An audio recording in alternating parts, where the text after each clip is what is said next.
Hey folks, and welcome back to Pattaya. I told you in the last episode I'm going to begin showing you some other things. You know, I don't know if you've ever heard the expression, but it's the people that make a place. And I think that's very, very true here in Pattaya, especially just now. There are a lot of people doing a lot of great things out there. So we will begin meeting some of them, and I'll show you kind of what a normal day here is and the things that go on, and some ways for you to get involved to help. So let's jump into it. So today is a Friday. It's, I don't know, about 10:30ish, and I've come out here with a buddy. We're at a kind of a private residence, but what's going on, I'll show you what's going on. They're getting ready to preparing to hand out 250 meals today, and they do this, I don't know, I think at least 3 times a week. And they cook it up here first. They got to prepare it. It's a big long process. They got to do the rice, just cooking the rice. I think it's four or so of these great big giant rice pots just to make the rice. Then they have to portion that all into little trays, little kind of to-go containers. And then meanwhile, then the hot food portion is being prepared out here. They've got the meats, the vegetables. They're making a soup. They'll make a bunch of stuff, and that'll all go with the rice and then be packaged up again in a bag, and then it will go out and it'll actually be distributed to a needy area of town. Not really central Pattaya. It's going to be dark side, kind of way up in a little area called Pong, which is just beyond the Lake Maprakan.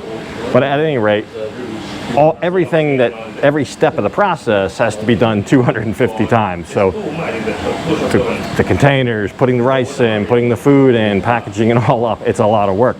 There's probably about 6 people out here working, 7 people out here working to do that, and I guess it's going to take about 3-4 hours to put all that together. I think around 2 o'clock, that's when they'll hit the street and go start dispensing and delivering the food. So we'll see kind of the process along the way. We'll do some other stuff too. V's out doing something. Another busy day. But this is just where we'll start because it's early. But I tell you what, it smells really good. The soup that they're making, the rice was already cooked when I got here. But a lot of time, a lot of effort, a lot of money to go in and help the community. So that's what it's about. I told you yesterday in the last episode, there are many wonderful people doing many wonderful things. This is just one example. As I get opportunity, I'll show you. So today, specifically, this group is what's called the Friends of Thailand. There it is. They all wear these kind of cool sleeveless hoodies that they've had like specially printed up. And I guess it's just a loose-knit group, but they all have normal functions during normal times. They do different things. But right now, with everything closed, this is what they do. They prepare and package and hand out food, which is greatly needed in the community. So part of what we'll do today is kind of follow them around a little bit and see how that unfolds.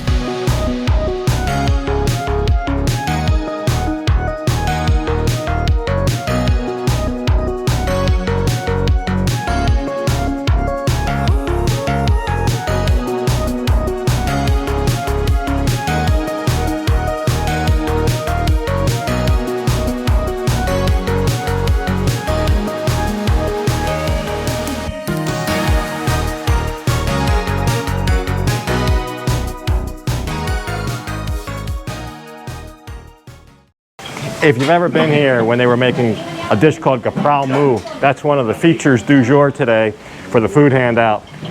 A whole bunch of chili goes into it. I mean, almost an obscene amount of chili goes into it. And when they put that into the wok, and you're anywhere around upwind, or I should say downwind, you get a blast. You get a blast of goodness up your sinuses that will clean you out. And that's what's going on here. Everybody just got a double blast of Capral Moo. So it's only for a second or two, but that's the nature of the dish. Sometimes I'll just be cruising down the road on the bike, and it just so happens I pass a food stand and they're walking that up with the chilies and the garlic and stuff right at that moment, and it just hits you. Burnt your eyes, I just got another whiff.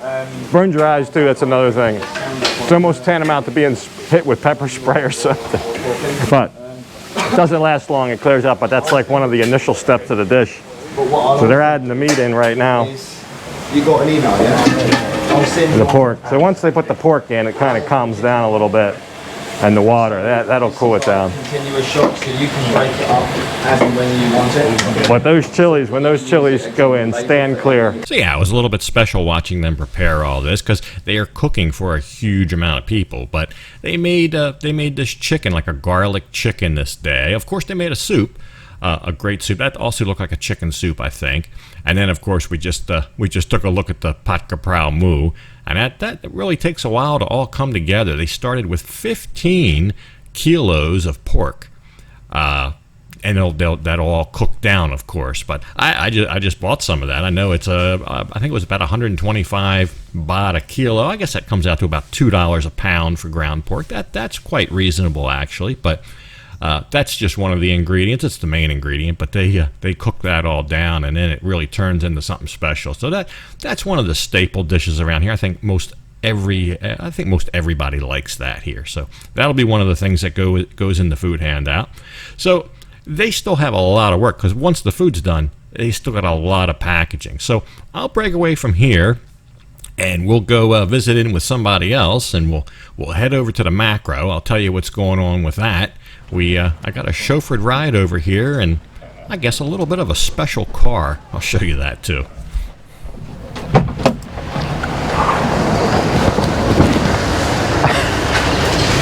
Brilliant little car, this. I don't know if I locked it or not, but there we go. It's originally a little tiny micro pickup truck. That wasn't there. This piece wasn't there. That's an ad that somebody put that on. So that would have been like a little pickup truck bed back there, and then that's your cab right there. 3 cylinders, but brilliant. It's all you need for around town. Maybe I'll get one.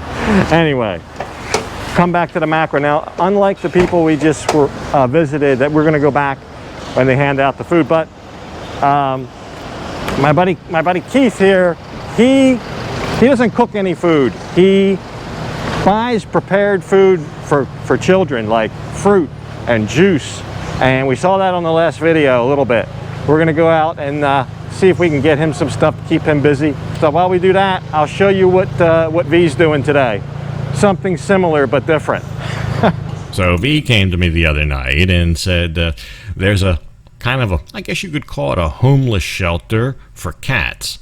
She's a bit of an animal lover, all sorts of animals, not specifically cats, but in this case, that's what she saw. I think she saw this on Facebook, and what it was a plea for food. They didn't have any cat food, or they were very low on cat food, and they're worried about feeding all these cats. Apparently, they take them in. I don't know if they're strays or what, but anyway, she arranged to go to the grain and seed store here. They sell pet food, specifically cat food, and buy a couple of these, I guess these extra large bags of whatever it is they eat.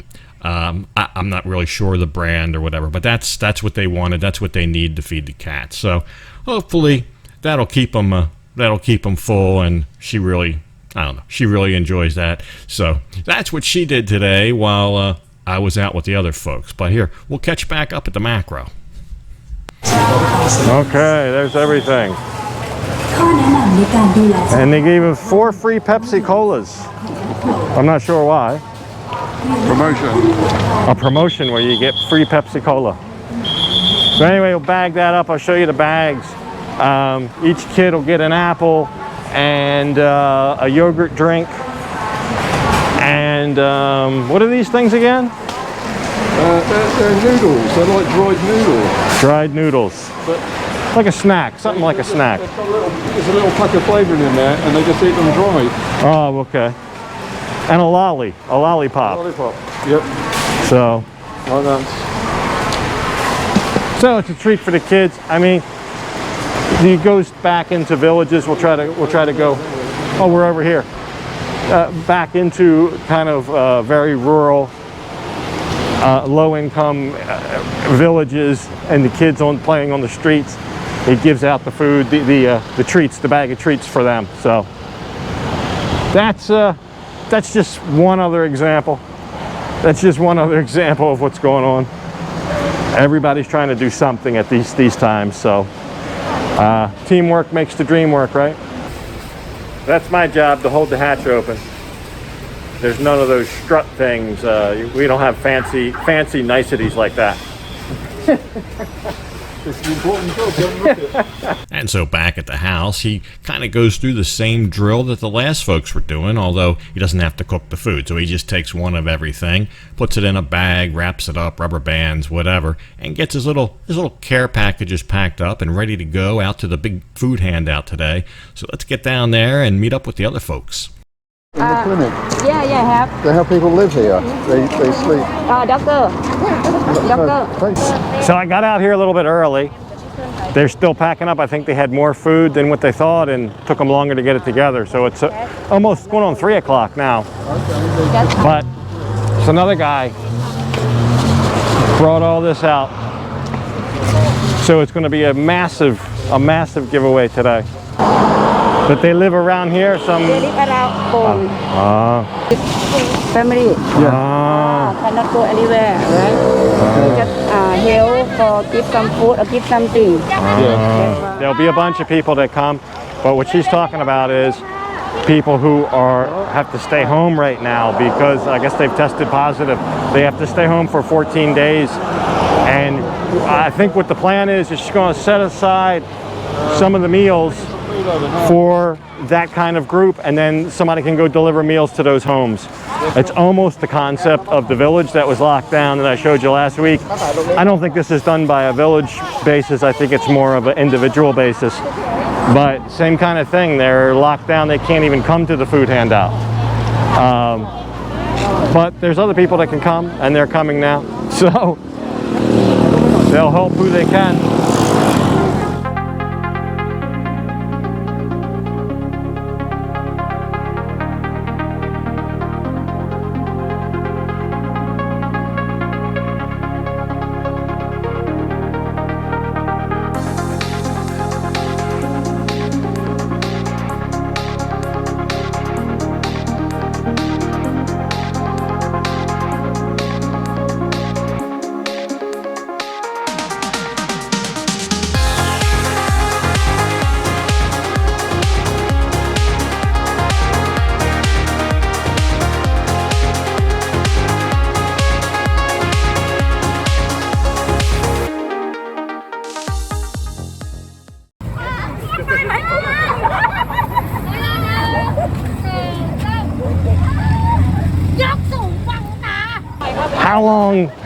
How long is this going to go on?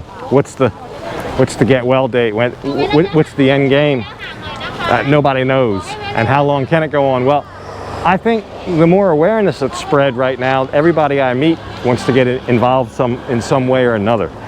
So despite the fact that there's already a lot of people doing it, there's many more that want to do something like this and help. So this group, the Friends of Thailand, they accept food donations locally. If you're local, you can bring them whatever, chicken, pork, whatever the stuff is apparently that they need, rice, even things like rice cookers, because the more rice cookers they have, the more they can cook.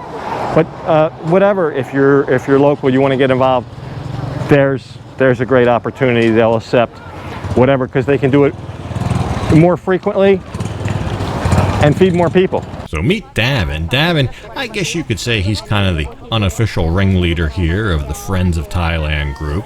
And I spoke with him briefly just to see how, if you're here now and local, how you might be able to help them. So if the people want to give you some food to help, or whatever, rice, food, how can they do? They can actually contact me through Facebook. Facebook, My okay. Facebook account. Okay. Alright. Or they can actually come to my house just now. Okay. Alright. So they can drop off items there, or we can meet somewhere else, like for example, Big C, Macro. You know. Okay, We can meet okay. up. Then But the best way to contact you is on Facebook. Yep, correct. On your personal Facebook. Yes, Okay. So I'll post that because there's everybody I meet wants to give me money. I don't want to accept donations. I'm trying to give people ways they can help. all right. I just don't do it myself. Yeah. But you'll get some food. Just no. At the end of the video, just put my link up there. Okay. Then good to go. Very good. All right. Thank you. You're doing a great job. All right. So gives you an idea. We looked at a couple different things. Keith's giving away his goodie bags to the kids. The Friends of Thailand here, at least three to 4 days a week with the food handouts. I show you the little things we did. We fed some hungry cats today. That's right now all you can do is just help out, do a little thing you can do, and hope it gets better. Just hope it gets better. That's all. That's all it's going to be. So yeah, great bunch of folks. They did a great job out here today. And, I've heard from people, and I agree with this as well, hey, maybe some of the people lining up for the food don't really need it. That may be the case. You never know. But I tell you this, I would rather feed 10 people that don't need it to get to that one person that does need it so they don't go to bed hungry. And I'm pretty sure these folks feel the same way. So I called this part 1. Part 2, as they say here, up to you. Are you local? Do you have a food giveaway, a charity, anything to help the community that maybe you would like a light shined on? Let me know. Send me an email. Give me a message on my Rides for Kickz Facebook page, whatever. I'll come out, see what you do, see how I can help you, and see how the rest of the community can help you. So if you're doing stuff like that, drop me a line. But anyway, I'm going to leave this one off right here. And as usual, I'll thank you for watching. And until next time, bye for now.